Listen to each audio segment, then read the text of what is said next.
King Arthur is a fairly unique title for Cram Studios. This is the first time we've actually worked on a licensed movie title. This is a very interesting process. We have to rely a lot on the movie assets. We're using all photorealistic images, so we're trying to replicate the movie exactly as it's seen in the cinema.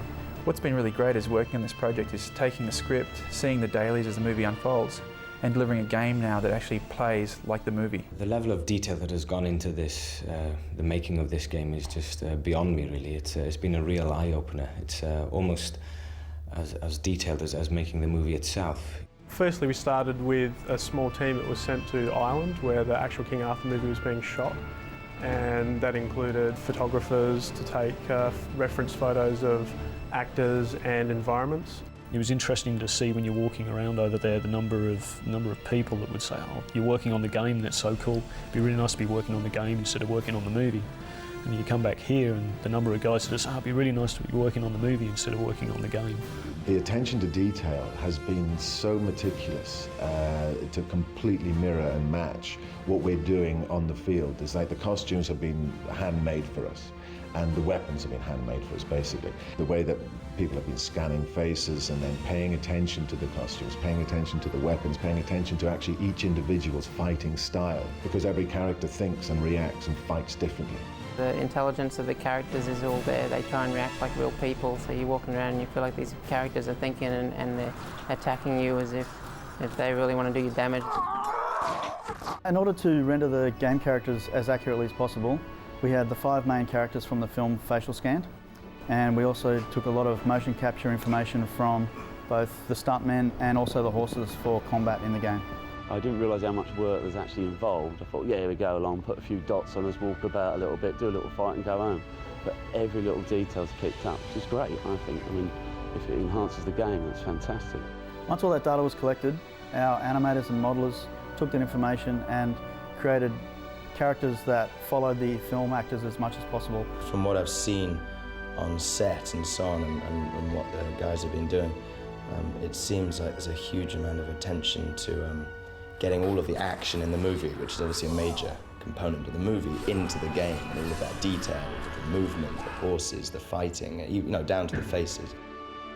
Once we had that, we expanded upon it even more, making the tougher guys even tougher, the faster guys even faster, until we're really happy with gameplay. Since this is a fighting game, you know, having proper fight mechanics and having the proper feel when you're playing with other characters is critical to making a good game. We wanted to make it a good experience, fun experience for the player. There's three forms of combat in the game. There's melee, sword combat, archery, and also horse.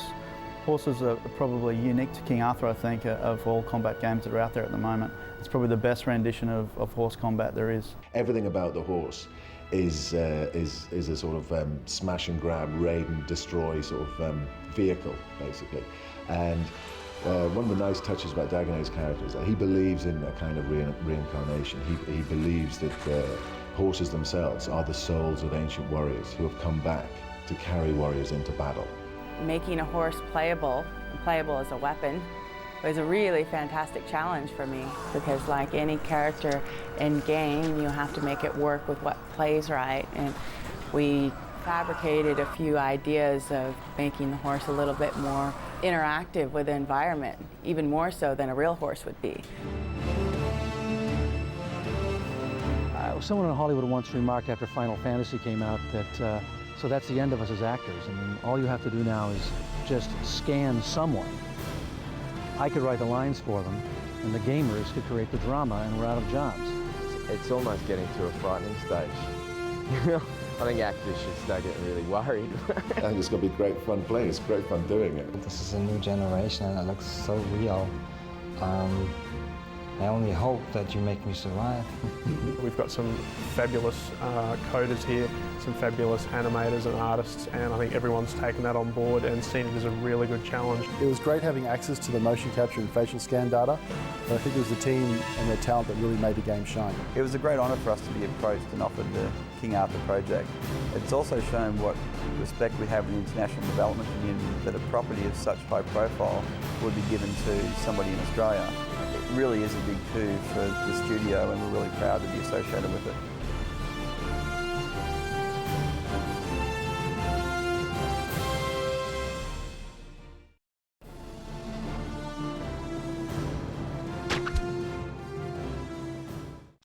Chrome Studios worked in conjunction with Buena Vista Interactive, Jerry Bruckheimer Films, and Konami Digital Entertainment to bring the film King Arthur to the world of computer games. The highest priority was given to achieving a seamless blend from the film to the game. Chrome developed new proprietary software to plug into its game engine to push the dynamics of the game to greater levels of realism.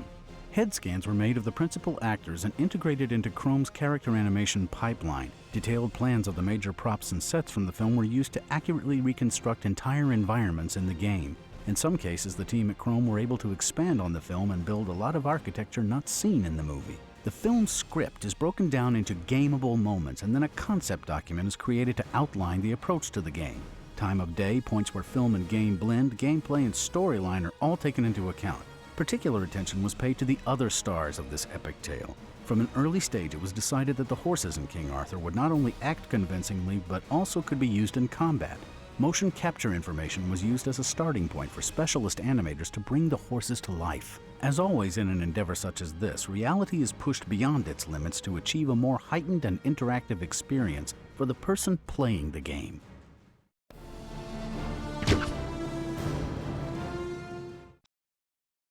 A film crew can go out on location and start filming a scene. In the world of games, everything is built, quite literally, from the ground up. Photographs were taken of the surrounding Irish terrain where the action of the film took place. From there, detailed plans and designs were made and given to 3D modelers to begin the exacting task of laying out the geometry.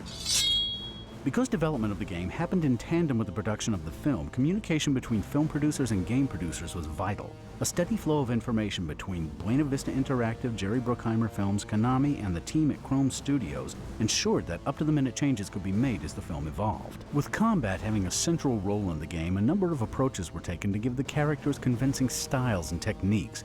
Motion capture data was employed initially as a realistic base for animators to expand on. That data was taken, cleaned up, and pushed to make it work in gameplay. As well as this, hours of video reference was shot to be used as a further aid to animators. Because of the need for speed and interactivity, animators brought to the motion of the combatants a hyper-real quality. Specific signature moves were planned out and then tweened so that they would flow smoothly within the game. Artists and programmers worked together to ensure that the player would have instant feedback while in the thick of battle.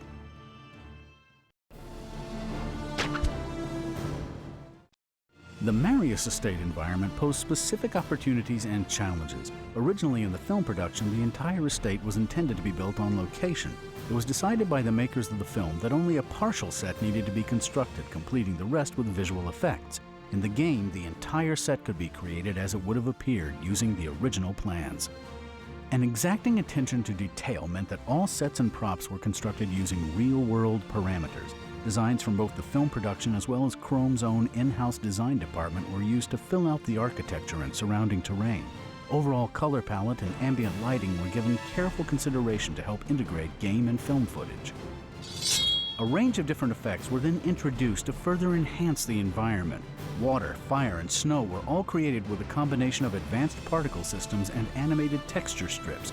Real-world physics were built into Chrome's game engine, enabling programmers to introduce a vast array of random events. By creatively blending pre-scripted material with the advanced AI capabilities of Chrome's game engine, the player is immersed in the realism of the game.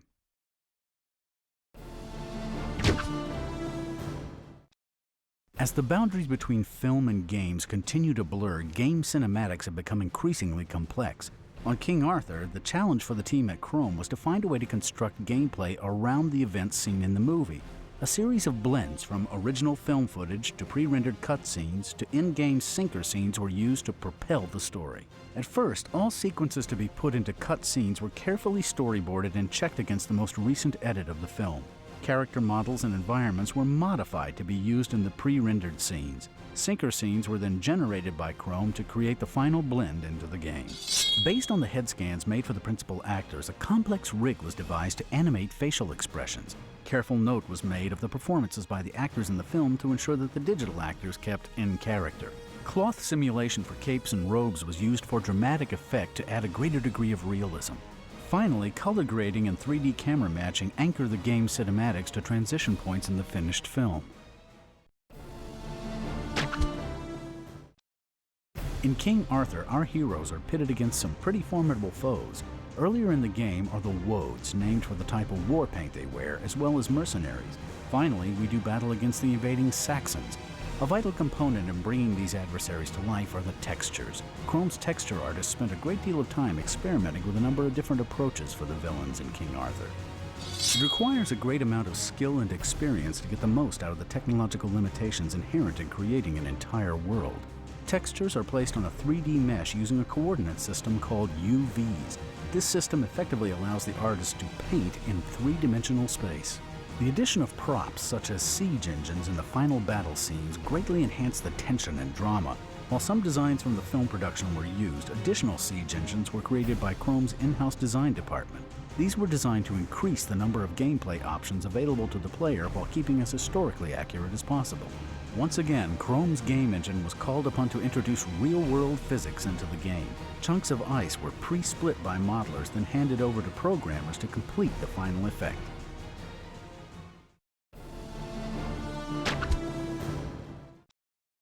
The final battle scenes around Hadrian's Wall involved using all the technology developed for the game. Plans and reference pictures of the wall from the film production were used to create the in-game architecture. The team at Chrome Studios expanded on the film by creating new levels for the environment. Additional props like siege engines were also incorporated to fill out the gameplay. An array of different textures were created for the horses involved in the final battle. Combining atmospheric effects with large-scale crowd simulations help give the player a sense of epic battle. Background armies or sprites are placed on predetermined pathways. Motion for these sprites are randomized to give the crowd simulation a natural quality. Chrome programmers incorporated ragdoll technology into the game engine. At a certain stage in any character's animation, the game's AI could take over and provide an infinite number of outcomes for the character's motion.